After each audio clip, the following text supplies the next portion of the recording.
আলাইকুম, সবাইকে প্রজেক্ট এইস এর জীববিজ্ঞান ক্লাসে স্বাগতম। আজকে আমরা পড়ব বায়োলজি সেকেন্ড পেপারের সেকেন্ড চ্যাপ্টার প্রাণী পরিচিতি ঘাসফড়িং এর দ্বিতীয় ক্লাস। সো তোমরা যারা যারা গত ক্লাসটা করেছিলে তোমরা জানো গত ক্লাসে আমরা কি কি পড়েছি। গত ক্লাসে আমরা পড়েছি একটা ঘাসফড়িং এর বাহ্যিক গঠন সম্পর্কে, যে বাইরে থেকে দেখতে, আমরা যখন বাইরে থেকে একটা ঘাসফড়িংকে দেখব আমরা কিভাবে চিনবো বা তার গঠনের মধ্যে কি কি অংশ আছে সেই সবকিছু আমরা আগের ক্লাসে কমপ্লিট করেছি। তার সাথে সাথে আমরা এটাও পড়ে ফেলেছি যে ঘাসফড়িং দেখতে পাই কিভাবে, ঘাসফড়িং এর দর্শন কৌশল কি। সো এর বাইরেও ঘাসফড়িং এর আরো যা যা কাজ আছে, যেমন তার শ্বসন, তার রক্ত সংবহন, তার পরিপাক, এই কাজগুলো সে কিভাবে করে সেই সব কিছু আমরা আজকের ক্লাসে জানবো। তোমরা যদি দেখতে পাও আমার পেছনে কিন্তু একটা ছবি আছে। এই ছবিটা কিসের? এই ছবিটা হচ্ছে ঘাসফড়িং এর পৌষ্টিক তন্ত্রের। তো আজকে আমরা ক্লাস শুরু করব ঘাসফড়িং এর পৌষ্টিক তন্ত্র দিয়ে। তো তোমরা একটু নিজেদের পৌষ্টিক তন্ত্র বা মানুষের পৌষ্টিক তন্ত্রের কথা চিন্তা করো তো, যারা অলরেডি পড়ে ফেলেছো, যারা আগের ব্যাচের আছো, যে না আমাদের পড়া হয়ে গেছে 26 ব্যাচের যারা আছো, তারা কিন্তু অলরেডি পড়েছো যে মানুষের পৌষ্টিকতন্ত্র কিরকম। মানুষের পৌষ্টিকতন্ত্র কিন্তু বেশ জটিল। সেখানে কি আছে? অন্ননালী আছে, তারপরে সেখানকার পরে পাকস্থলী আছে, পাকস্থলী থেকে এই যে এরকম কয়েলের মতো স্মল ইন্টেস্টাইন আসছে, সেই স্মল ইন্টেস্টাইন আবার লার্জ ইন্টেস্টাইন হয়ে এই যে এরকম করে বায়ুপথে চলে যাচ্ছে।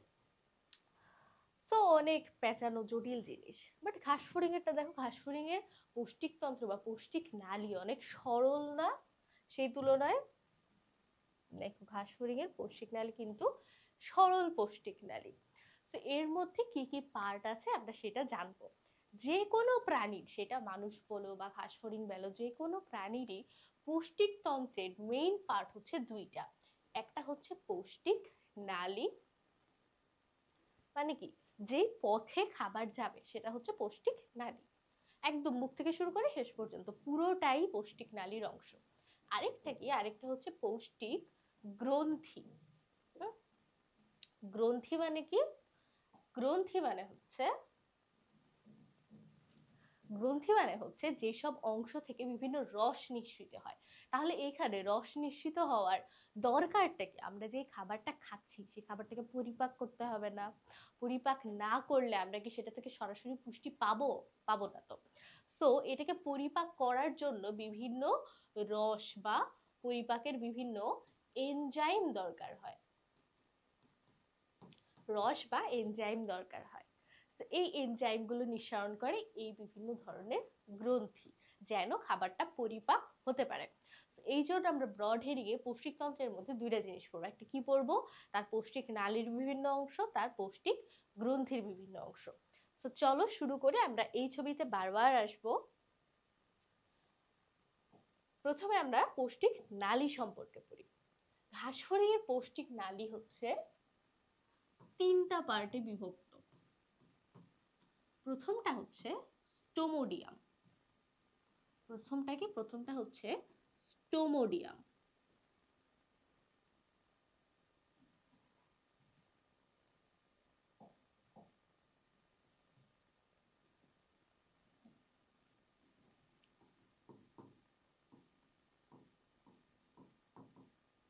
Second one is মেসেন্টেরম।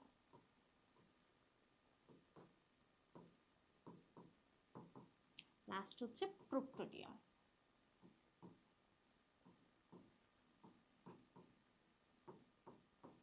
তাহলে স্টোমোডিয়াম, মেসেন্টেরম, প্রোক্টোডিয়াম। শুরুর পার্ট স্টোমোডিয়াম। আমরা পড়েছিলাম স্টোমা মানে কি? স্টোমা মানে হচ্ছে মুখ। তাহলে মুখ দিয়ে তো শুরু হবে পৌষ্টিক নালী।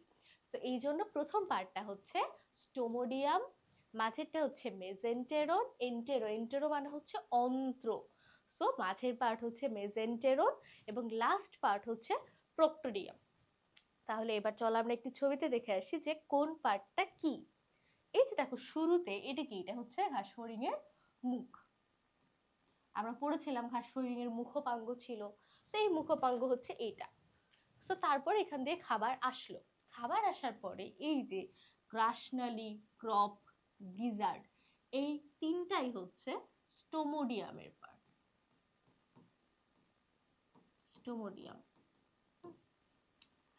তাহলে দেখো কোন পর্যন্ত? এই যে এই পর্যন্ত হচ্ছে স্টোমোডিয়ামের পার্ট।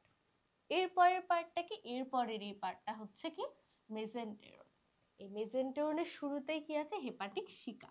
এই হেপাটিক শিকা নিয়ে আমরা পরে জানবো। ওই যে আমরা পড়েছিলাম গ্রন্থি আর নালী, সো গ্রন্থির মধ্যে আমরা হেপাটিক শিকা নিয়ে আলোচনা করব। তাহলে দেখো মেসেন্টেরনের এক পাশে আছে হেপাটিক শিকা, আরেক পাশে আছে হচ্ছে মালপিজিয়ান নালিকা। এরপরেই বাকি পার্ট যতটুকু আছে সবই হচ্ছে কি, সবই হচ্ছে প্রোক্টোডিয়ামের পার্ট। সবই হচ্ছে প্রোক্টোডিয়াম বা লাস্ট পার্ট যেটা সেটা। তো ছবিতে হচ্ছে মোটামুটি এই রকমই গঠন। এখন আসো আমরা একটু ডিটেলস পড়ি।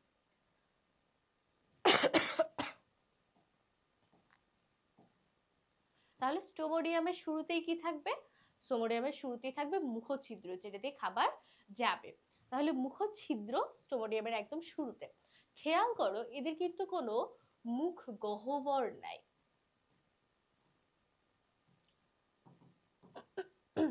আমাদের যেমন দেখো এটা মুখছিদ্র, মুখছিদ্রের পরে একটা ফাঁকা জায়গা আছে যেখানে আমরা খাবার চিবাতে পারি বা যে জায়গাটাতে আমরা খাবার ধরে রাখতে পারি। এদের কিন্তু তেমন কোনো মুখ গহ্বর নাই। সেই জন্য একটু মনে করে দেখো, ওই যে মুখপাঙ্গের মধ্যে বিভিন্ন পার্ট ছিল যেগুলো খাবার ধরে রাখতো, খাবার চাবাতো। কে করতো, ম্যান্ডিবল খাবার চাবাতো, খাবার ধরে রাখতো কে, ম্যাক্সিলা বা ওই যে পাল্পগুলো ছিল সেগুলো খাবার ধরে রাখতো। সো দেখো আলাদা করে কিন্তু এদের মুখ গহ্বর নাই। সেই জন্য মুখ গহ্বরের যে কাজ, সেই কাজগুলো মুখপাঙ্গের বিভিন্ন অংশ এদের করে দিত। সো মুখছিদ্রর পরে আমরা সরাসরি চলে আসবো গলবিল, তারপরে গ্রাসনালী। মানুষের যেরকম অন্ননালী থাকে এদের সেরকম গ্রাসনালী থাকে। নেক্সট দুইটা পার্ট কি, ক্রপ আর গিজার্ড। এই যে দেখো একদম শুরুতে এরকম একটা নলের মতো গ্রাসনালী, তারপরে একটু বড় একটা ফোলা জায়গা থাকে। এই ফোলা জায়গাটাকেই বলা হয় ক্রপ। এই ক্রপে এসে ওপেন করে কি জানো, লালা গ্রন্থি। দেখো নামের মধ্যে গ্রন্থি আছে, আমাদের যেরকম কি লালা গ্রন্থি আছে না, এদেরও সেই লালা গ্রন্থি আছে। তার মানে গ্রন্থি থাকলে সেখান থেকে এনজাইম আসবে। এনজাইম কি করবে, পরিপাক করবে। তাহলে দেখো এর আগে কোথাও এনজাইম আসছিল পরিপাক নালীতে? আসে নাই কিন্তু।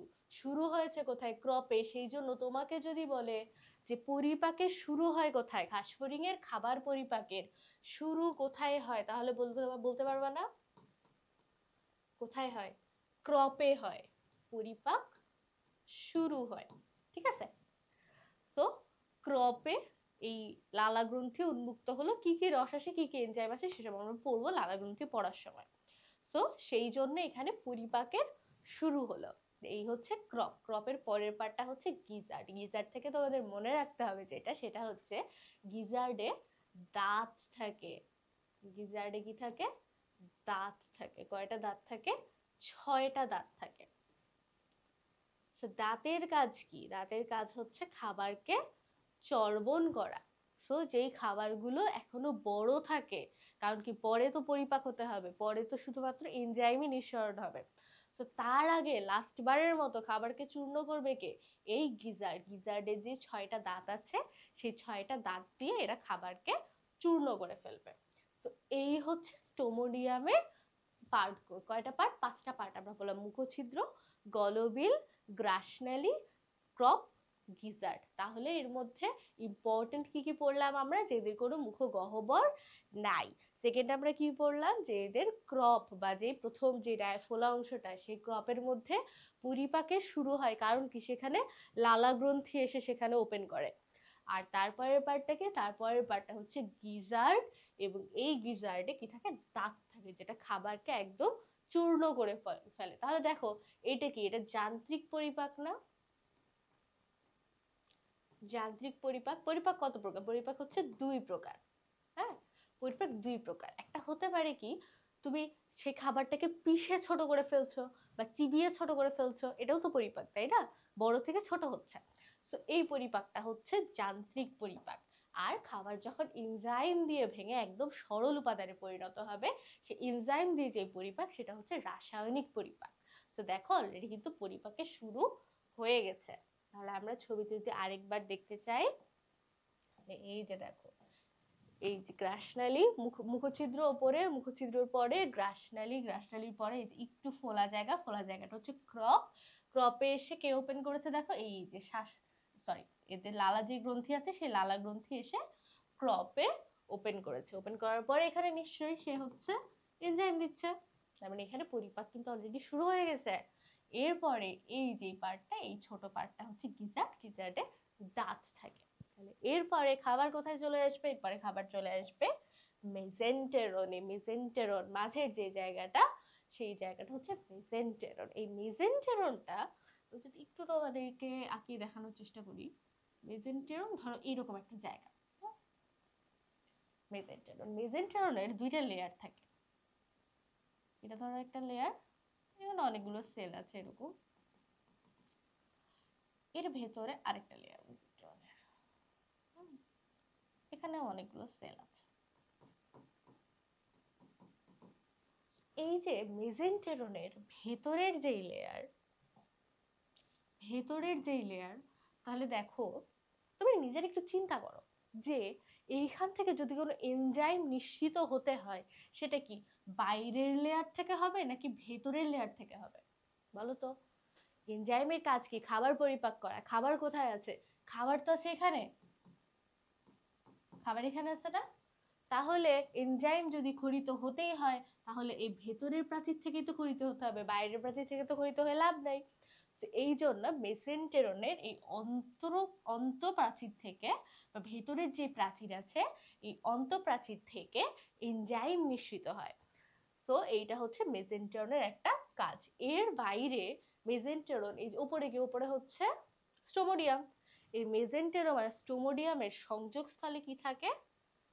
গ্যাস্ট্রিক শিকা বা হেপাটিক শিকা। কিরকম? এই যে এইরকম, এইরকম হেপাটিক শিকা থাকে বা গ্যাস্ট্রিক শিকা থাকে। কোথায়? এই যে উপরে স্টোমোডিয়াম আর মেসেন্টেরন, এই দুইটা সংযোগস্থলে থাকে গ্যাস্ট্রিক শিকা, বা এটাকে আমরা বলতে পারি হেপাটিক শিকা। দুইটাই সঠিক, হেপাটিক শিকা। ছবিতে আসো, ছবিতে আরো ভালো দেখতে পারবা। এই যে এখানে এইগুলো হচ্ছে হেপাটিক শিকা। এরকম 6 জোড়া, সামনে পেছনে মিলে 6 জোড়া হেপাটিক শিকা থাকে। তারপর এই যে এই জায়গাটার নামই হচ্ছে মেসেন্টেরন, মাঝের এই জায়গাটা। এখানে আরেকটা কি থাকে দেখো, সুতার মতো কিছু পার্ট এখান থেকে বের হয়ে আসে। তোমরা ছবিটা দেখলেই বুঝতে পারবা যে ওপরে কি থাকে, ওপরে হেপাটিক শিকা থাকে। আর মেসেন্টেরনের, এই মেসেন্টেরনের নিচের পার্টে দেখো কিছু সুতার মতো বের হয়ে আসছে না? সুতার মতো বের হয়ে আসছে। তো এই সুতার মতো যে বের হয়ে আসছে বা নালীর মতো বের হয়ে আসছে, এটা কি বলে? মালপিজিয়ান নালিকা। মনে করে দেখো, মানব দেহে মালপিজিয়ান রিলেটেড ওয়ার্ড তোমরা কোথাও শুনেছো কিনা? যারা 26 ব্যাচে তাদের কিন্তু শোনার কথা, যাদের অলরেডি রেচন চ্যাপ্টারটা দুই একবার হলেও দেখা হয়েছে, বা এর আগেও তোমরা এটা হচ্ছে 9-10 আছে কিনা আমার আসলে ঠিক মনে নাই। যাই হোক, মালপিজিয়ান বডি পড়ছি না আমরা, বা না পড়ে থাকলে পড়বো। মালপিজিয়ান বডি, এটা বলা হয় কাকে? এটা বলা হয় গ্লোমেরুলাসকে। গ্লোমেরুলাসকে বলা হয় মালপিজিয়ান বডি। গ্লোমেরুলাসকে মানুষের শরীরের বৃক্কের একটা পার্ট হচ্ছে গ্লোমেরুলাস। বৃক্কের গঠনে কি কি দিয়ে গঠিত? নেফ্রন দিয়ে গঠিত। নেফ্রনের একটা পার্ট ছিল হচ্ছে এই মালপিজিয়ান বডি বা গ্লোমেরুলাস। তো দেখো এখানেও সেম এই মালপিজিয়ান, সো মালপিজিয়ান জিনিসটা রিলেট করে হচ্ছে রেচনের সাথে। তার মানে এই মালপিজিয়ান নালিকা কিসের অংশ? এটা হচ্ছে ঘাসফড়িং এর রেচন অঙ্গ। তাহলে এটা কোথায় থাকে? এটা এই যে মেসেন্টেরনের শেষের পার্টের সাথে এরকম লাগানো থাকে। এখন এটা কিভাবে কাজ করে সেটা আমরা রেচনতন্ত্র পড়ার সময় ডিটেলস জানবো। তাহলে দেখো, মেসেন্টেরনে আমরা গ্যাস্ট্রিক শিকা পড়লাম, আমরা মালপিজিয়ান নালিকা পড়লাম। এরপরে কি? প্রক্টোডিয়াম। প্রক্টোডিয়ামকে একদম লাস্ট পার্টটা হচ্ছে প্রক্টোডিয়াম। সো প্রক্টোডিয়ামের সিকোয়েন্সটা একদমই মানুষের মতো, সেটা মনে রাখবা। মানুষের যে সিকোয়েন্সটা, যে কোনো একটা মনে রাখতে পারলে এটা মনে রাখা ইজি হয়। প্রথম পার্ট হচ্ছে ইলিয়াম, তারপরে কোলন, তারপরে মলাশয়, তারপরে পায়ুছিদ্র। তাহলে আইলিয়াম, কোলন, মলাশয়, পায়ুছিদ্র। এটা আসলে তোমাদের বই ইলিয়াম লেখা থাকে, অনেকে আইলিয়াম উচ্চারণ করে, ইংলিশ উচ্চারণটা আইলিয়াম হয়। বানানটা খেয়াল রাখবা, তোমাদের বইয়ে দুইটা ইলিয়াম আছে, একটা কি ILLEM, ILLEM, আর একটা হচ্ছে ILLIM। তোমরা আমাকে জানাবা এই ইলিয়াম বা আইলিয়াম এটা কোনটা, এইটা নাকি এইটা। এটা হচ্ছে সাপোজ 1 আর এটা হচ্ছে 2। সো তোমাদের কাজ হচ্ছে আমাকে জানানো এই ইলিয়ামের ইংলিশ বা ইলিয়াম আইলিয়াম যেটা ইচ্ছা তোমরা বলো, এই ইলিয়ামের ইংলিশকে আমি যদি লিখতে চাই তাহলে আমি এইটা লিখবো, 1 নাম্বারটা লিখবো নাকি 2 নাম্বারটা লিখবো, এটা তোমরা হচ্ছে আমাকে কমেন্টে জানাই দাও। সো ইলিয়াম কোলন মলাশয় পায়ুছিদ্র, আলটিমেটলি এইটা দিয়ে আমাদের পৌষ্টিক নালী শেষ হয়ে যাচ্ছে। বাকি থাকছে কি পৌষ্টিক গ্রন্থি। দেখো পৌষ্টিক গ্রন্থি সম্পর্কে আমি অলরেডি অনেক কিছু বলে ফেলছি। পৌষ্টিক গ্রন্থি কি কি আছে, সবার প্রথমে আমরা উপরে দেখেছিলাম স্টোমোডিয়ামের মধ্যে কি দেখেছিলাম, স্টোমোডিয়ামে ক্রপে এসে ওপেন করে লালা গ্রন্থি। তাহলে প্রথমটা হচ্ছে লালা গ্রন্থি। এরপরে কোনটা, এরপরে হচ্ছে মেসেন্টেরনের অন্ত আবরণ, ভেতরের আবরণ। ভেতরের আবরণ থেকে এনজাইম নিঃসৃত হয়ে খাবারকে পরিপাকে সাহায্য করে। লাস্ট ওয়ান ইজ হেপাটিক শিকা, ওই যে মেসেন্টেরন আর স্টোমোডিয়ামের যেখানে সংযোগস্থল সেই জায়গায় 6 জোড়া হেপাটিক শিকা থাকে। এখন কোথা থেকে কোন এনজাইম নিঃসৃত হয়, আসলে কোথা থেকে না, তোমরা লালা গ্রন্থিটা যদি মনে থাকে তাহলে বাকিগুলো ইজি। লালা গ্রন্থি মনে রাখবা, লালা গ্রন্থি হচ্ছে আকাশে, শটা তালব্য স না হয়ে দন্ত স লিখছি আমরা কেন, আতে হচ্ছে অ্যামাইলেজ,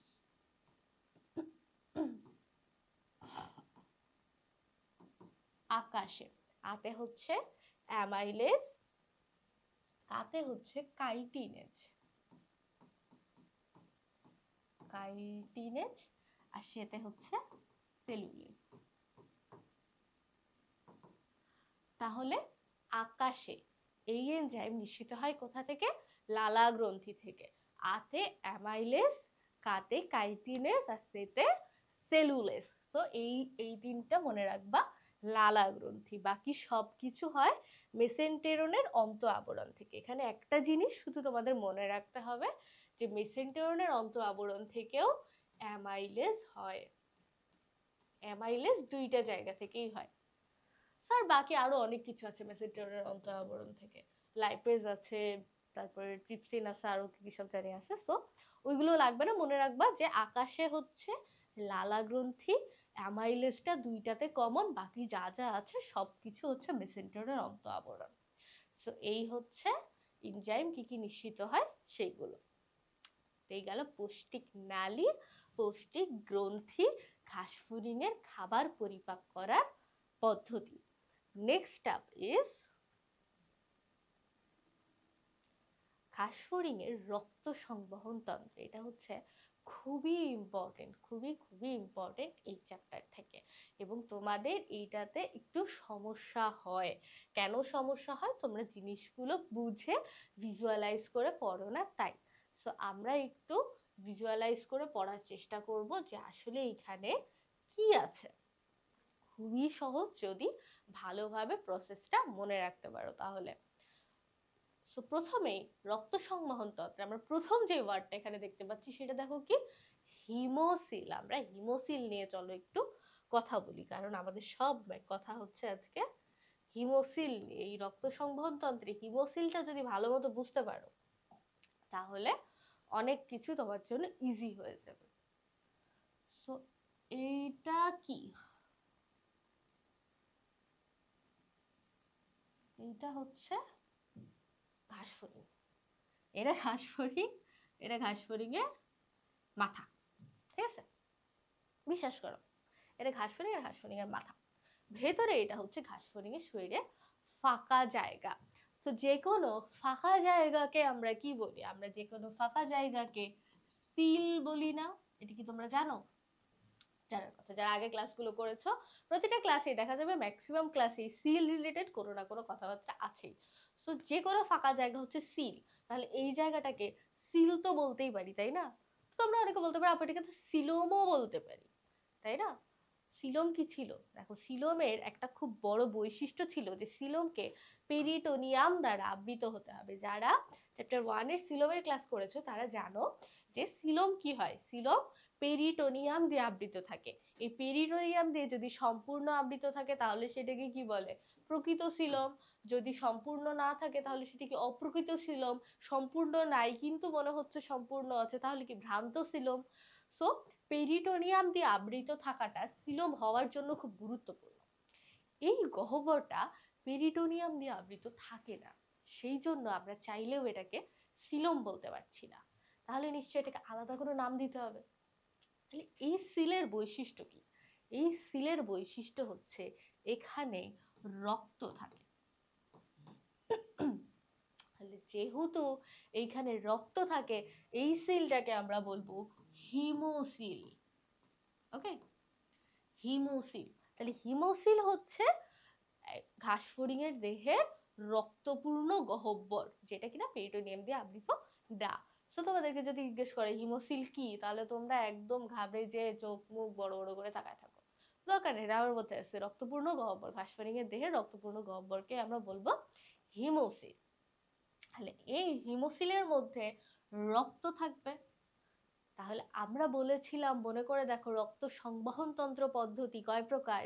2 প্রকার, মুক্ত বদ্ধ, আরেকটা অর্ধভুক্ত ছিল। সো যাই হোক, মেইন হেডিং এ 2 প্রকার, মুক্ত আর বদ্ধ। বদ্ধ কি, সবসময় এটা হৃৎপিণ্ড বা রক্ত নালিকার মধ্যেই থাকবে, আমাদের মানুষের যেরকম হয়, আমাদের কিন্তু দেহ গহ্বরের রক্ত আসে না।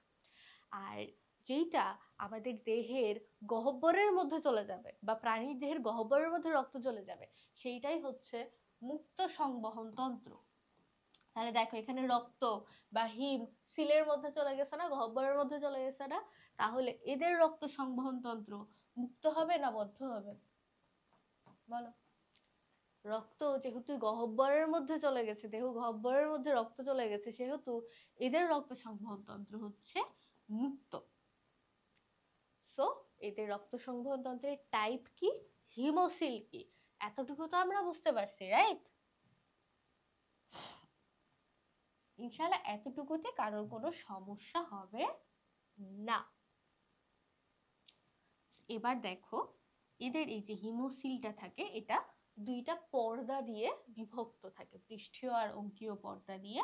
এই যে দেখো, এটা হচ্ছে একটা পৃষ্ঠীয় পর্দা, এটা হচ্ছে তার অঙ্কীয় পর্দা, এইভাবে তারা ভাগ থাকে। এবার দেখো তো, যদি এরকম একটা ভাগ থাকে তাহলে এটা, এই পুরো হিমোসিলটা, পুরো যে হিমোসিল ছিল, এই হিমোসিলটা কয়টা ভাগে ভাগ হয়ে গেল? 3টা ভাগে ভাগ হয়ে গেল। এই 3টা ভাগকে বলে হচ্ছে সাইনাস। সাইনাস। তাহলে এই 3টা ভাগকে আমরা বলছি হচ্ছে সাইনাস। এখন এই সাইনাস গুলোর কিছু নাম আছে। সাইনাস গুলোর নাম আমরা কিভাবে দিয়েছি, এই সাইনাসে কি থাকে সেটার উপরে বেস করে আমরা দিয়েছি সাইনাসের নাম। তাহলে উপরের, একদম উপরের এই সাইনাসটাতে এইভাবে থাকে হচ্ছে এদের হৃৎপিণ্ড ও পৃষ্ঠীয় বাহিকা। হৃৎপিণ্ড ও পৃষ্ঠীয় বাহিকা, হৃৎপিণ্ড, সরি, এদের থাকে পৃষ্ঠীয় বাহিকা। পৃষ্ঠীয় বাহিকার মধ্যে কি থাকে? হৃৎপিণ্ড থাকে, ধমনী থাকে। পৃষ্ঠীয় বাহিকা কেন বলছে, বাহিকা কেন? কারণ এর মধ্যে দিয়ে রক্ত বহন করে এরা, যেটাই রক্ত বহন করে সেটাই বাহিকা, বা যেটাই সংবহনে সাহায্য করে সেটাই বাহিকা। পৃষ্ঠীয় কেন? কারণ পৃষ্ঠপ্রাণ দিকে আছে, সেই জন্য আমরা এটাকে বলি পৃষ্ঠীয় বাহিকা। তাহলে সেটা কোথায় থাকে? সেটা এখানে থাকে। এটা হচ্ছে তার হৃৎপিণ্ড, হৃৎপিণ্ড, এটা হচ্ছে সম্মুখ aorta, এটা হচ্ছে পশ্চাৎ aorta। সম্মুখ aorta, পশ্চাৎ aorta, ঠিক আছে? মধ্যে কি থাকে? ওই যে আমরা পৌষ্টিক নালী পড়লাম, রেচন নালী পড়লাম, জননের পার্ট আমরা এখনো পড়ো নাই, বাট তারপরেও তার জননের যে অঙ্গগুলো থাকে সেই অঙ্গগুলো তো শুনছো। সো এই পৌষ্টিক নালী, রেচন নালী সবই থাকে হচ্ছে এই মধ্যের পার্টটায়। পৌষ্টিক নালী, রেচন নালী সব এখানে থাকে।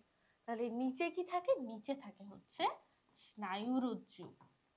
শুধু একটা জিনিস থাকা বাকি আছে, তার স্নায়ুরজ্জু। তাহলে তার স্নায়ুরজ্জু থাকে নিচে। তাহলে এখানে কি কি থাকে সেইটার উপরে বেস করে আমরা এই সাইনাস গুলোকে নাম দিয়েছি, এটা তো তোমাদেরকে বললামই। দেখো ওপরে এখানে কি থাকে? হৃৎপিণ্ড থাকে, হৃৎপিণ্ডের ইংরেজি কি? কার্ডিয়াক। তাহলে প্রথমটা হচ্ছে পেরি মানে চারপাশে, যেহেতু হৃৎপিণ্ডের চারপাশে সেই জন্য এটাকে বলা হয় পেরিকার্ডিয়াক সাইনাস। পেরিকার্ডিয়াক সাইনাস। ভেতরে এই যে পৌষ্টিক নালী, রেচন নালী, এরকম যত অঙ্গ আমাদের আছে সেই অঙ্গগুলোকে আমরা কি বলি জানো? ভিসেরা বলি। ভিসেরা বা সফট টিস্যু, কারণ এগুলো অনেক নরম, এগুলোকে প্রোটেকশন দিয়ে রাখতে হয়। তুমি তোমার হার্টের কথা বা তোমার লিভারের কথা, তোমার পাকস্থলীর কথা চিন্তা করে দেখো, এগুলো কিন্তু সব অনেক হাড় দিয়ে আবৃত করা থাকে। এগুলো হচ্ছে অনেক নরম অঙ্গ। সেই নরম অঙ্গগুলোকে, দেহের ভেতরে যে নরম অঙ্গগুলো থাকে সেগুলোকে আমরা বলি হচ্ছে ভিসেরা। তো এটা কি? ভিসেরার চারপাশে। কেন? অনেক সময় বলতে পারো যে আপু এটা তো পৌষ্টিক নালীর চারপাশে, তো পৌষ্টিক নালী থেকে কেন হলো না? কারণ শুধু তো পৌষ্টিক নালী এখানে নাই, পৌষ্টিক নালী ছাড়া আরো অনেক গুরুত্বপূর্ণ জিনিসপত্র আছে।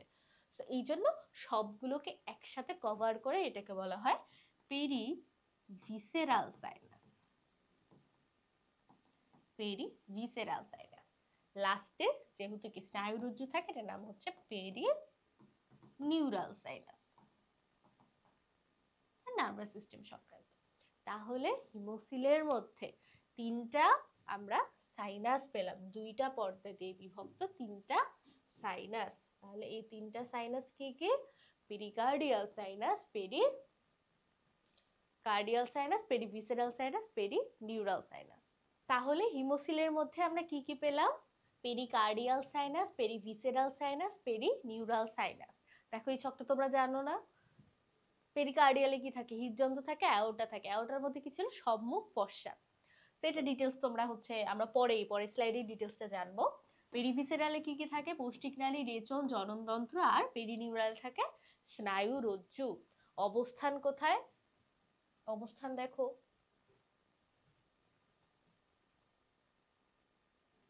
এটা কি ছিল? এটা ছিল পৃষ্ঠীয় পর্দা, পৃষ্ঠীয় পর্দা। আর এটি কি? অঙ্কীয়।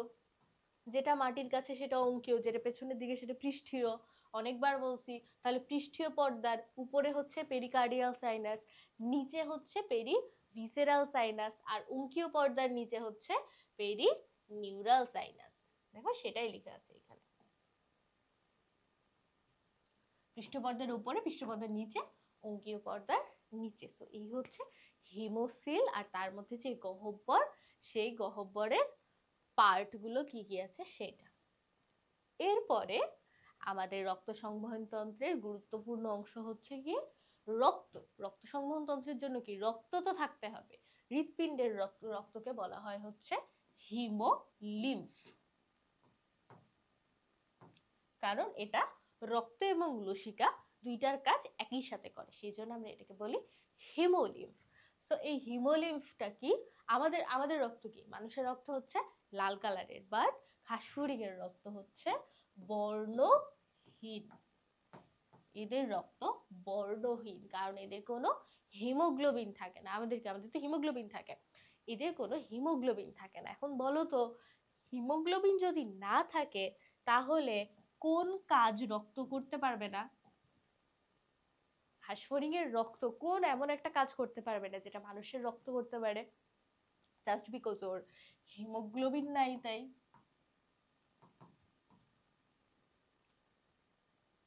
দেখো হিমোগ্লোবিনের মেইন কাজ কি? হিমোগ্লোবিনের মেইন কাজ হচ্ছে অক্সিজেন আর কার্বন ডাই অক্সাইড পরিবহন। মেইন কাজ অক্সিজেন পরিবহন, কার্বন ডাই অক্সাইড পরিবহনের আরো অনেক পদ্ধতি আছে। অক্সিজেন পরিবহন। দেখো হিমোগ্লোবিন যদি না থাকে সে কি অক্সিজেন পরিবহন করতে পারবে? পারবে না। তাহলে শ্বসনে কোনো ভূমিকা থাকবে? বলো, শ্বসনে ভূমিকা থাকবে না। তাহলে এটা হিমোগ্লোবিন বহন করে না। এতে হিমোলিম্ফ হচ্ছে বর্ণহীন, এটা কোনো হিমোগ্লোবিন বা শ্বাসরঞ্জক নাই, কোনো শ্বাসরঞ্জকই নাই। এবং এটা অক্সিজেন যেহেতু পরিবহন করতে পারে না, সেহেতু শ্বসনে ভূমিকা রাখে না। এর বাইরে রক্ত যাবতীয় যা কাজ আছে, পুষ্টি পরিবহন করা, বর্জ্য পদার্থ ত্যাগ করা, সেই সব হচ্ছে কাজ তারা করে, এইসবে কোনো সমস্যা নাই। এই হচ্ছে হিমোলিম্ফ। এখন লিম্ফের মধ্যে কি থাকবে? রক্তের মধ্যে রক্ত কণিকা থাকবে, সেই রক্ত কণিকাকে হিমোসাইট, সাইট মানে কোষ, আর হিম মানে কি? রক্ত। সো রক্তকোষ কি কি আছে এখানে? প্রোহিমোসাইট, ট্রানজিশনাল হিমোসাইট, বৃহদাকার হিমোসাইট। সো এই তিনটা হচ্ছে আমাদের রক্তকোষ। তাহলে আমরা কি কি পড়লাম? হিমোসিল পড়লাম, হিমোলিম্ফ পড়লাম, হিমোসাইট পড়লাম। এরপরে আমরা জানবো এদের ওই যে আমরা হিমোসিলের মধ্যে পড়েছিলাম যে একটা পৃষ্ঠীয় বাহিকা থাকে, পৃষ্ঠীয় বাহিকার মধ্যে কি কি থাকে? হৃৎপিণ্ড থাকে, হৃৎপিণ্ড থাকে, হৃৎপিণ্ডর সামনে থাকে হচ্ছে সম্মুখ অ্যাওর্টা,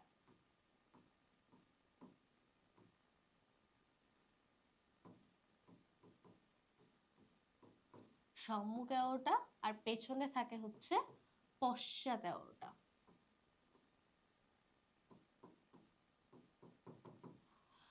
এই তিনটা পার্ট নিয়ে হচ্ছে আমাদের পৃষ্ঠীয় বাহিকা। সেই পৃষ্ঠীয় বাহিকার খুব সুন্দর একটা ছবি এখানে দেয়া আছে। তারপরেও আমি যদি তোমাদেরকে ছবিটা একটু আঁকায় দেখাই তাহলে তোমাদের জন্য মেবি ভালো হয়। আমরা একটু চেষ্টা করি ছবিটা আঁকানোর। দেখো, প্রথমে সামনের দিকে কি থাকবে? সামনের দিকে সম্মুখ অ্যাওর্টা। সো এইটা হচ্ছে সম্মুখ অ্যাওর্টা। এরপরে থাকবে হৃৎপিণ্ড। হৃৎপিণ্ড অনেকগুলো ভাগে বিভক্ত। দেখো এর আগের বার আমরা যখন আঁকালাম, এটা একটা ভাগ, এটা একটা ভাগ, সরি এটা একটা ভাগ, এটা আরেকটা ভাগ, রাইট? এরকম দেখো অনেকগুলো ভাগে বিভক্ত। কতগুলো ভাগে বিভক্ত? টোটাল 7টা খণ্ড থাকে এখানে। টোটাল 7টা খণ্ড মিলে এদের হৃৎপিণ্ড গঠিত হয়। তাহলে এটা হচ্ছে সম্মুখ বাহিকা, এটা হচ্ছে এক একটা করে পার্ট, তার হৃৎপিণ্ডর এক একটা করে পার্ট। 3, 4, 5, 6, 7, 7টা হয়েছে না? 1, 2, 3, 4, 5, 6, 7। হ্যাঁ। এরপরে পেছন দিকে যে রক্তনালীটা যায় সেটাকে আমরা বলবো পশ্চাৎ অ্যাওর্টা, পশ্চাৎ অ্যাওর্টা। এবার হৃৎপিণ্ডর গঠনটা যদি ভালোভাবে খেয়াল করো, দেখো এই যে হৃৎপিণ্ডর একটা পার্টের সাথে আরেকটা পার্ট কি, দুইটা কি কানেক্টেড নাকি কানেক্টেড না? দেখো এটা আর এটা দুইটা কিন্তু কানেক্টেড। দেখো মধ্যখানে একটা ফাঁকা জায়গা আছে। যদি কানেক্টেড না থাকতো তাহলে রক্ত কি এটার মধ্যে দিয়ে যাইতে পারতো? রক্ত তো ব্লক হয়ে থেকে যেত। রক্ত যদি কানেকশনই না থাকবে হৃৎপিণ্ডের এতগুলো পার্টের মধ্যে, 7টা পার্টের মধ্যে, তাহলে তো রক্ত বন্ধ হয়ে থেকে যাবে, রক্ত তো আর পরের পার্টে যাবে না। সো দেখো প্রত্যেকটার মধ্যে কিন্তু এই যে ফাঁকা জায়গা আছে। এখন এই ফাঁকা জায়গার মধ্যে আরেকটা জিনিস আছে। এখন ফাঁকা জায়গার মধ্যে সাপোজ কোনো একটা ফাঁকা জায়গার মধ্যে যদি তরলকে চলতে দাও, সেই তরল তো এইদিকেও যাবে এইদিকেও যাবে, একটা মধ্যখানে একটা টার্বুলেন্সের ক্রিয়েট হইতে পারে, যে একটা সামনের দিকে যাচ্ছে একটা পেছন দিকে যাচ্ছে। সো মধ্যখানে যে দেখা যাচ্ছে সেখানে একটা টার্বুলেন্স তৈরি হয়ে যাচ্ছে। এইটাকে কিভাবে প্রিভেন্ট করা যায়? এটাকে প্রিভেন্ট করার উপায় হচ্ছে কপার টিকা। আল্লাহ তাআলা এইটা প্রিভেন্ট করার জন্য আমাদের শরীরে যে জিনিসটা দিয়ে দিয়েছে সেটা হচ্ছে কপার টিকা। তোমার আমার শরীরেও আছে, ঘাসফড়িং এর শরীরেও আছে। এই কপার টিকা কি করে? এই যে এইগুলো হচ্ছে তার কপার টিকা। এটার মধ্যে মধ্যে এই যে কপার টিকা থাকে। এই কপার টিকাগুলো কি করে? এই কপার টিকাগুলো রক্তের প্রবাহ সবসময় একমুখী রাখে, একদিকে রাখে। কপার টিকা থাকার কারণে, কপার টিকা হচ্ছে কাইন্ড অফ একটা দরজার মতো, যে আমি যদি শুধুমাত্র ওপেন হই তুমি তাহলে একদিকে এর মধ্যে দিয়ে যেতে পারবা, তুমি কখনোই উল্টা দিক থেকে আসতে পারবা না। সো এই কপার টিকা দিয়ে কি হয়? একমুখী রক্ত প্রবাহ এটা নিশ্চিত করা হয়। তোমার আমার শরীরেও কপার টিকা দিয়ে একমুখী রক্ত প্রবাহ নিশ্চিত করা হয়, ঘাসফড়িং এর শরীরেও, যেন রক্তটা ব্যাকফ্লো না করতে পারে। তো রক্ত যেন ব্যাকফ্লো না করে সেই জন্য এখানে থাকে কপার টিকা। আর কি কি থাকে? আর থাকে হচ্ছে অস্টিয়া। এই অস্টিয়া আমরা পরিফেরা পর্ব পড়ার সময় পড়েছিলাম যে ওখানে অনেক অস্টিয়া ছিল। সেখানে আমরা জেনেছি অস্টিয়া মানে হচ্ছে ছিদ্র। তার মানে নিশ্চয়ই কোনো ছিদ্র থাকে। কি ছিদ্র থাকে? সেই ছিদ্রটা হচ্ছে এই জায়গাতে থাকে। একটু বড় করে যদি দেখাই, এই সেম জিনিসটাকে আমি যদি একটু বড় করে আঁকি তাহলে দেখো এইটা হচ্ছে একটা পার্ট হৃৎপিণ্ড, এইটা হচ্ছে আরেকটা পার্ট। এই দুইটার মধ্যে এইখানে একটা গ্যাপ থাকতে পারে। কেন এই গ্যাপটা থাকবে বলো তো? চিন্তা করো, আমি এখনো পর্যন্ত তুমি একটু চিন্তা করো এই গ্যাপটার কি দরকার। এই যে দেখো মধ্যখানে একটা গ্যাপ, আমি ব্লু কালার দিয়ে গ্যাপটা দেখাই। এই যে এখানে একটা গ্যাপ আছে, আমি কিন্তু অলরেডি দেখাচ্ছি গ্যাপের কাজ কি, সেটা কিন্তু অলরেডি দেখানো শেষ। কি বলেছে এটার আশেপাশে কি আছে? Pericardial sinus. পেরিকার্ডিয়াল সাইনাসে কি আছে? সাইনাসের মধ্যে হিম আছে, রক্ত আছে। তো সেই রক্তকে কি হৃৎপিণ্ডের মধ্যে ঢুকতে হবে না? রক্তকে তো হৃৎপিণ্ডের মধ্যে বা বায়োটার মধ্যে ঢুকতে হবে। সো সেটা কোথায় দিয়ে ঢুকবে? এই যে হৃৎপিণ্ডের এই যে পার্টগুলোর মধ্যেখানে অস্টিয়া নামক ছিদ্র থাকে, এখান দিয়ে রক্তটা এর মধ্যে প্রবেশ করে। রক্তের গতিপথ যখন পড়বো তখন দেখবা যে এরকম সাইনাসের ভিতর থেকে হৃৎপিণ্ডের ভিতরে রক্ত আসছে, এবং সেইটা কোথার ভিতর দিয়ে আসে? এই অস্টিয়ার ভিতর দিয়ে আসে। তাহলে এই হচ্ছে আমাদের পৃষ্ঠীয় বাহিকা বাহিকা বা হৃৎপিণ্ডের গঠন। আচ্ছা, আমরা হৃৎপিণ্ডের গঠনে আরো কিছু জিনিস একটু পড়ি।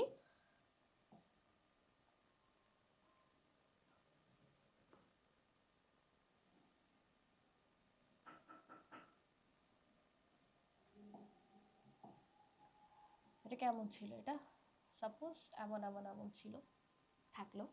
এইখানে আরো কিছু জিনিস থাকে। এখানে কি থাকে? অ্যালারি পেশি থাকে। অ্যালারি পেশি থাকে। এই অ্যালারি পেশি দিয়ে এরা যুক্ত থাকে। এই যে উপরে যে পর্দা আছে বা উপরে যেই জায়গা আছে সেগুলোর সাথে অ্যালারি পেশি দিয়ে যুক্ত থাকে। অ্যালারি পেশি কি করে? হৃৎপিণ্ডের কি সংকোচন প্রসারণ হতে হবে না? হৃৎপিণ্ড বা পৃষ্ঠপেশির কাজই কি? যে রক্তটাকে পাম্প করে পুরো শরীরে পৌঁছায় দেয়। তোমরা বলতে পারো যে রক্ত তো হিমোসিলের মধ্যেই আছে, তাহলে এটার কি দরকার এখানে হৃৎপিণ্ড বা পৃষ্ঠীয় বাহিকার দরকারটা কি? কারণ কি এটাকে তো সবসময় চালনার মধ্যে রাখতে হবে, তাই না? রক্ত যদি শুধু স্ট্যাগনেন্ট ভাবে একটা জায়গাতেই পড়ে থাকে তাহলে তো লাভ নাই। চালনা হতে হবে এটাকে। চালনা হতে হলে কি লাগবে? ফোর্স লাগবে। সেই ফোর্স কে দিবে? এই হৃৎপিণ্ড সেই ফোর্সটা দিবে। সো এই জন্য হৃৎপিণ্ড ফোর্স দিবে কে?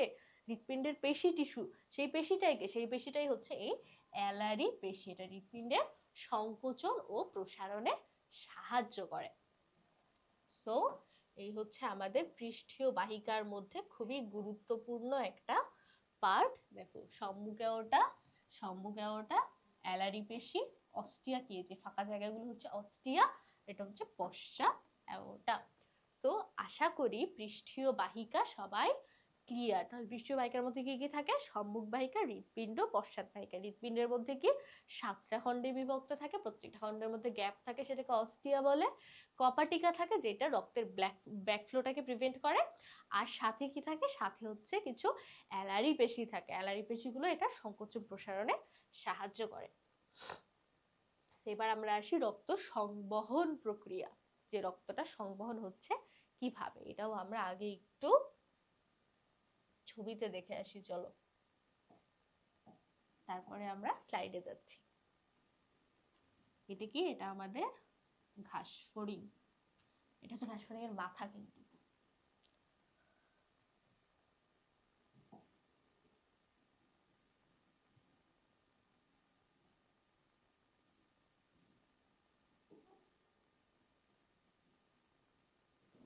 বলবো এটা কি? এটা হচ্ছে তার মাথার সাইনাস। মাথার ভিতরে যে সাইনাস সেটা হচ্ছে এখানে দেখানো হয়েছে।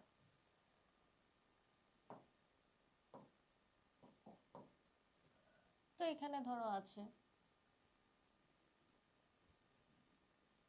এটা কি? হৃৎপিণ্ড। এটা হচ্ছে বাহিকা। ঠিক আছে। শুরুতে ব্লাড কি করে? তো এই সব জায়গাতেই তো ব্লাড আছে, তাই না? সব জায়গাতেই ব্লাড আছে, পুরোটাই রক্তপূর্ণ।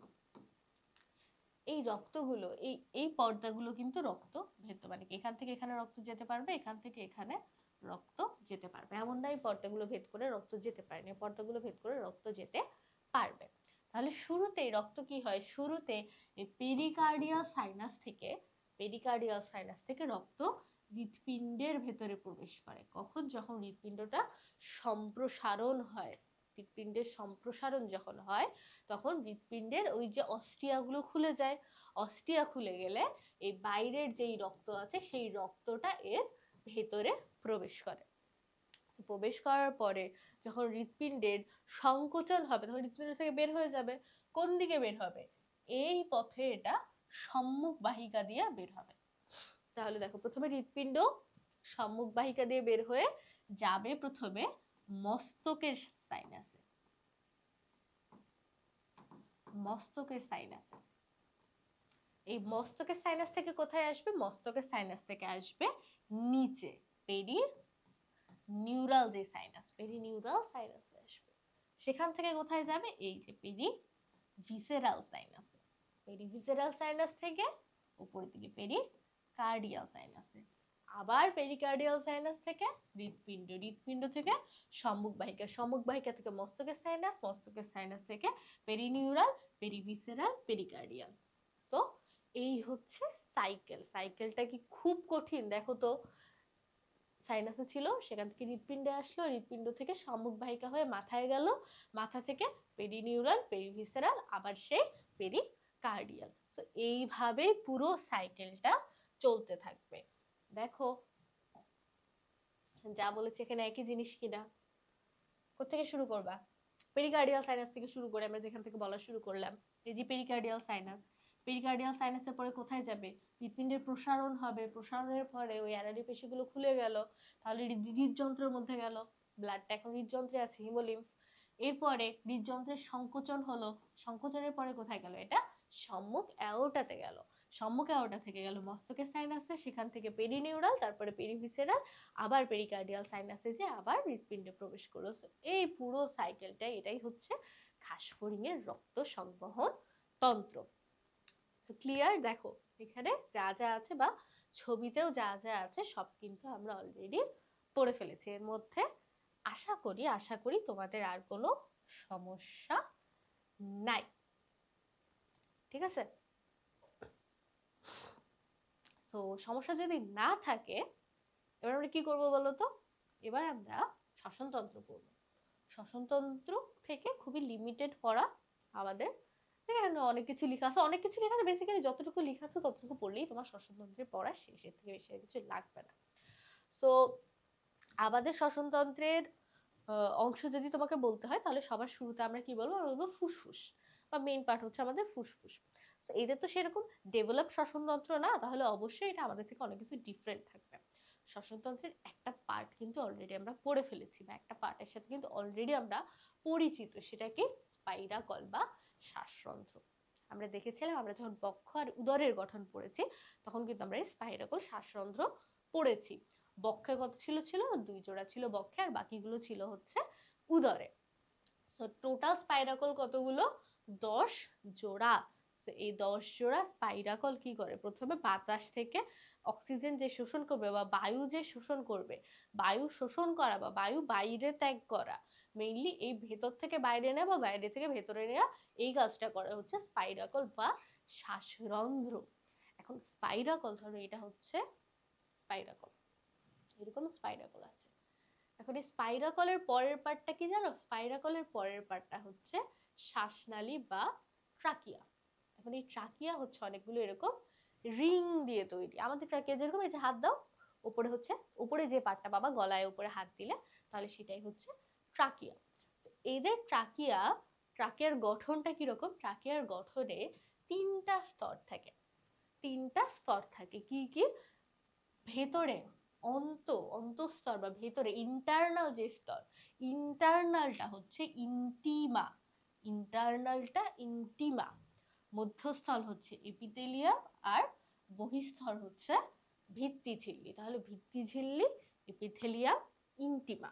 এদের ইন্টিমা যেটা মানে ভেতরের যে স্তর, সাপোজ এটার মধ্যে 1 2 3, সো ভেতরের এই যে স্তর ইন্টিমা, এই ইন্টিমাতে একটা স্পেশাল ধরনের গঠন থাকে, তাকে বলে হচ্ছে টিনিডিয়া। টিনিডিয়া, এই টিনিডিয়া থাকার সুবিধাটা কি? ধরো এই স্পাইরাকল দিয়ে বাতাস প্রবেশ করেছে, কিন্তু এই শ্বাসনালী বা ট্রাকিয়াটা খোলা নাই, এটা চুপসে গেছে। চুপসে গেলে সে কি বাতাস গ্রহণ করতে পারবে বলতো? সে তো বাতাস তার ভেতরে যাবেই না, তাহলে কি তার শ্বসন হবে? তাহলে যে কোনো উপায়ে শ্বাসনালী বা ট্রাকিয়াকে সবসময় খোলা রাখতে হবে। এই সবসময় খোলা রাখার কাজটা কে করবে?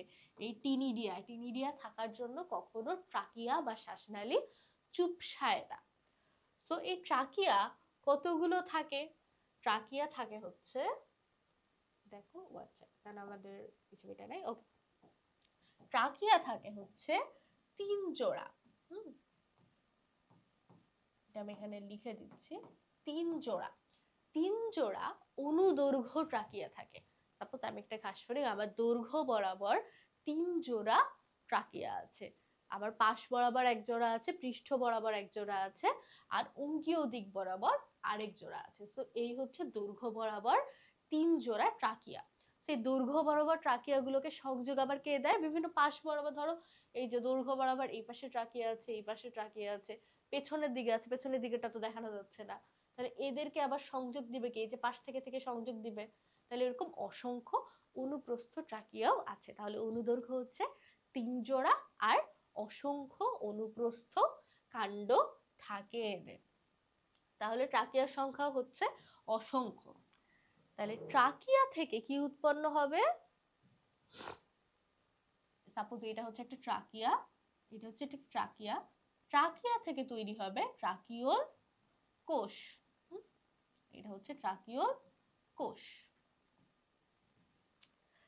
ট্রাকিয়া থেকে ট্রাকিওল কোষ বা প্রান্তীয় কোষ তৈরি হবে। এখন এই প্রান্তীয় কোষ থেকে ছোট ছোট ছোট ছোট, এই যে অনেক ছোট ছোট, এরকম ছোট ছোট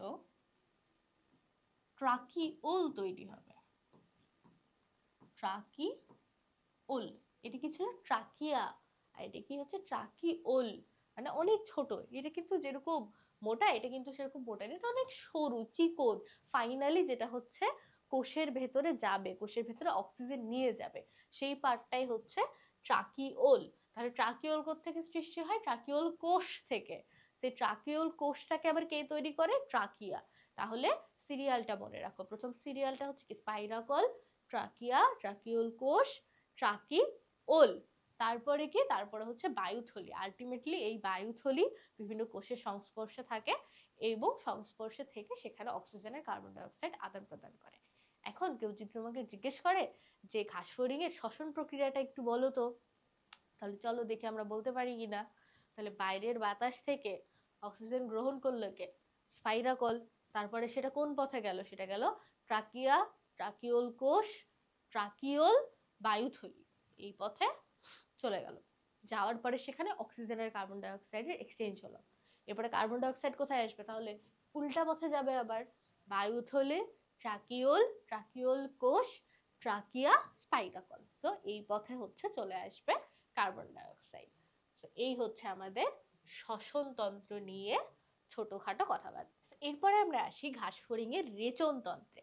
রেচন তন্ত্র সম্পর্কে আমাদের যা জানার, আমরা এর মধ্যে অনেক কিছু অলরেডি জেনে ফেলেছি। এদের প্রধান রেচন অঙ্গ কি?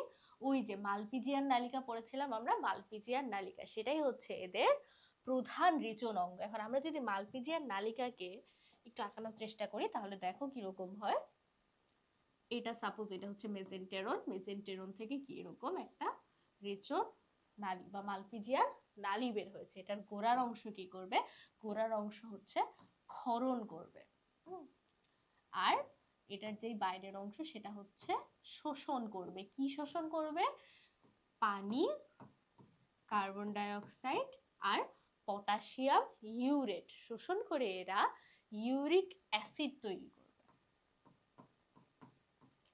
ইউরিক অ্যাসিড, ইউরিক অ্যাসিড হচ্ছে এদের প্রধান বর্জ্য পদার্থ। সেই প্রধান বর্জ্য পদার্থ ইউরিক অ্যাসিড তৈরি করবে। তৈরি করার পরে এটা আবার এখান দিয়ে যে ওই বায়ুপথে তার শরীর থেকে বের হয়ে যাবে।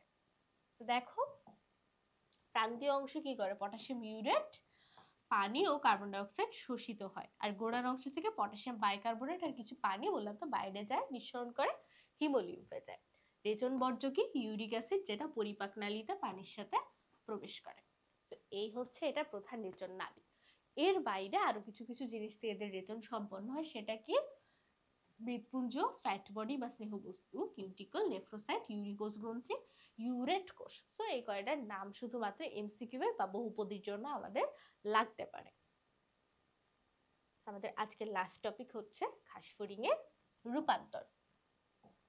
দেখো প্রত্যেকটা প্রাণী একদম ছোট থেকে, একদম জাইগোট অবস্থা থেকে এই যে বড় প্রাণীতে পরিণত হয়, এই পুরোটাকেই কি বলে? পুরোটাকেই বলে হচ্ছে রূপান্তর।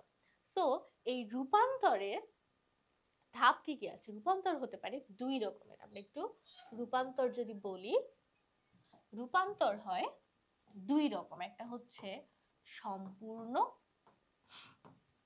একটা হচ্ছে অসম্পূর্ণ। সম্পূর্ণ রূপান্তরটা তুমি একটা চিন্তা করো, একটা প্রজাপতির রূপান্তরের কথা চিন্তা করো তো। একটা প্রজাপতির রূপান্তর হয় কিভাবে? একটা প্রজাপতি যখন ছোট থাকে বা লার্ভা দশায় থাকে, লার্ভা দশায় থাকে, তখন এইটা দেখতে যেরকম আর একটা বড় প্রজাপতি দেখতে যেরকম, দুইটা কি এক? বলো তো। লার্ভা দশা যখন থাকে মানে কি শুঁয়োপোকার মতো যখন থাকে, তো এই শুঁয়োপোকা আর একটা পূর্ণাঙ্গ প্রজাপতি এরা কি দেখতে একই রকম? না। তাহলে এদের যে লার্ভা দশা সেটা পরিণত থেকে একদমই আলাদা। তাহলে এখান থেকে আমরা দুইটা ইনফরমেশন পেলাম, এদের লার্ভা দশা থাকে এবং এদের যে লার্ভা দশা সেটা পূর্ণাঙ্গ প্রাণী থেকে একদমই আলাদা হয়, তুমি দেখলে চিনতে পারবা না। আর অসম্পূর্ণতে কি থাকে? অসম্পূর্ণতে লার্ভা থাকে না, অসম্পূর্ণতে থাকে হচ্ছে নিম্ফ। নিম্ফ মানে হচ্ছে কি কাইন্ড অফ ওই ওই সেম প্রাণী কিন্তু একটু ছোট ভার্সন। ছোট ভার্সনের সাথে কিছু কিছু জিনিস থাকবে না। কি থাকবে না? ডানা থাকবে না, জননাঙ্গ থাকবে না পরিণত, সেগুলো থাকবে না নিম্ফে। বাট তুমি বাইরে থেকে চেহারা দেখে বুঝতে পারবা যে না, এটা একটা ছোট ঘাসফড়িং। তাহলে যেইখানে তার ছোট সদস্যের চেহারা দেখে তুমি বুঝতে পারতেছো যে না এটা বড় হয়ে এরকম হবে, দুইটা প্রাণীর মধ্যে চেহারাগত মিল থাকবে, সেইটা হচ্ছে অসম্পূর্ণ রূপান্তর। এইখানে এদের দশাটা হচ্ছে নিম্ফ। নিম্ফের সাথে পূর্ণাঙ্গ প্রাণীর পার্থক্য কি? এতে ডানা, জননাঙ্গ এগুলো থাকে না। আর যেইখানে তার লার্ভা দশা থেকে একদম আলাদা রকম দেখতে পূর্ণাঙ্গ প্রাণী হয়, সেইটাকে বলে হচ্ছে সম্পূর্ণ রূপান্তর। সো আমাদের ঘাসফড়িং এ কোনটা হয়? ঘাসফড়িং এ হয় হচ্ছে অসম্পূর্ণ রূপান্তর। এখন এই রূপান্তর হওয়ার জন্য কি করতে হয়?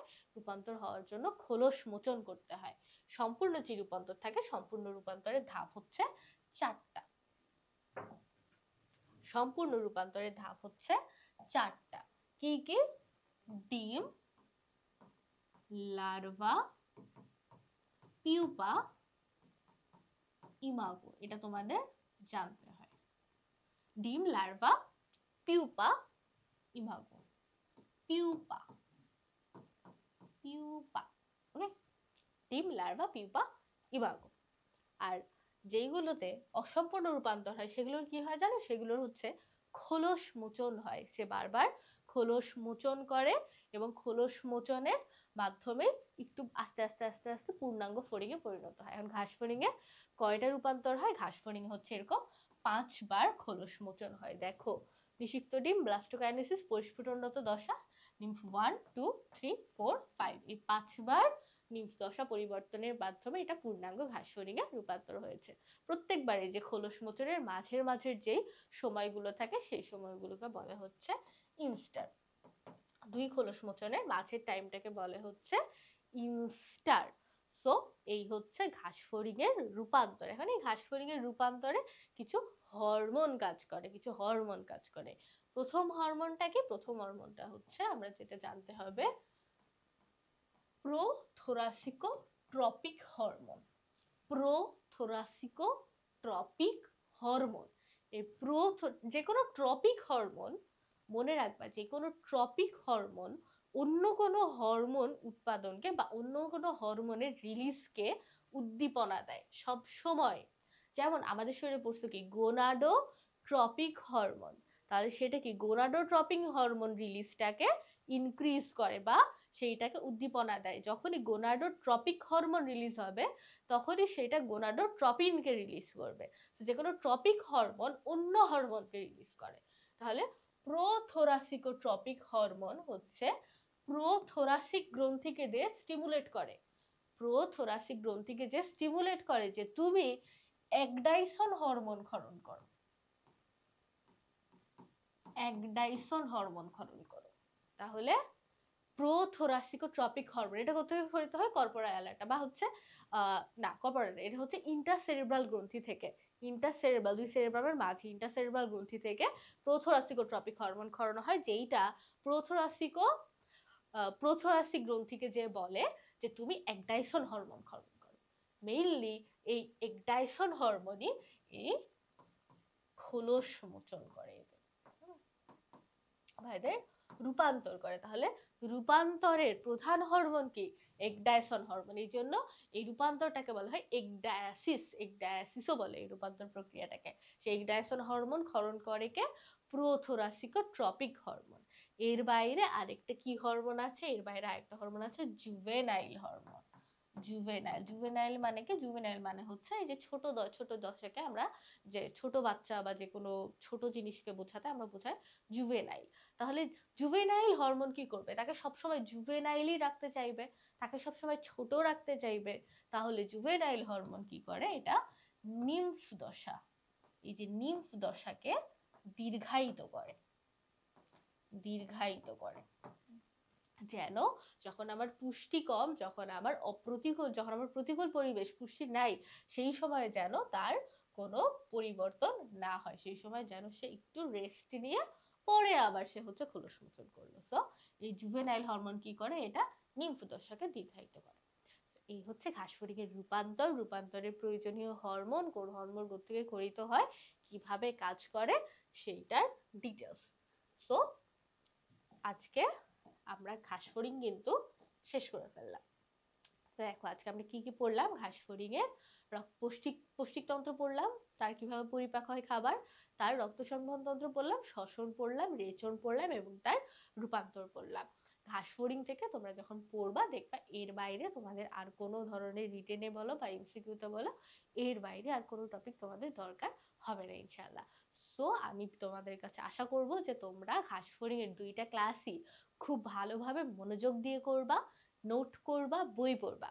আর যদি কোনো সমস্যা হয় কিছু বুঝতে, তাহলে কি করবা? তোমরা অলরেডি জানো, তোমরা ইনবক্সে বা হচ্ছে আমাদের যে কমেন্ট বক্স থাকে বা আমাদের গ্রুপের তোমরা পোস্ট করতে পারো। সো কমেন্ট বক্স বা গ্রুপে পোস্ট করে জানাবা যে তোমাদের আজকের ক্লাসটা কেমন লাগলো, প্লাস আজকের ক্লাসে তোমাদের কোনো প্রবলেম আছে কিনা। সো ঘাসফড়িংটা পড়ো। আমরা পৃষ্ঠীয় বাহিকার যে চিত্রটা দিয়েছিলাম আজকে, সেটা হচ্ছে তোমাদের বাড়ির কাজ। সো তোমরা আজকে পৃষ্ঠীয় বাহিকার চিত্রটা সবাই একে কমেন্ট বক্সে বা গ্রুপে পোস্ট করবা। সো আজকে এই পর্যন্ত। আগামী ক্লাসে আমরা ইনশাল্লাহ কি পড়বো বলো তো? Yes, you guessed it right, আমরা নেক্সট ক্লাসে শুরু করব আমাদের নেক্সট টপিক রুই মাছ। সো রুই মাছ নিয়ে আমরা কিছু পড়াশোনা করব। তাহলে আমাদের কিন্তু প্রাণীর পরিচিতি চ্যাপ্টার শেষ। আমরা অলরেডি 2টা টপিক হাইড্রা, ঘাসফড়িং শেষ করে ফেলেছি। তো নেক্সটে আমরা আর 2টা ক্লাসে ঘাসফড়িং শেষ করলে ইনশাল্লাহ আমরা 2টা অধ্যায় কিন্তু কমপ্লিট করে ফেলছি। সো সবাই পড়তে থাকো, ভালো মতো পড়াশোনা কমপ্লিট করো, যে বাড়ির কাজটা দিয়েছি সেই বাড়ির কাজটা অবশ্যই করবা। অ্যান্ড নেক্সট ক্লাস পর্যন্ত সবাই ভালো থেকো। আল্লাহ হাফেজ।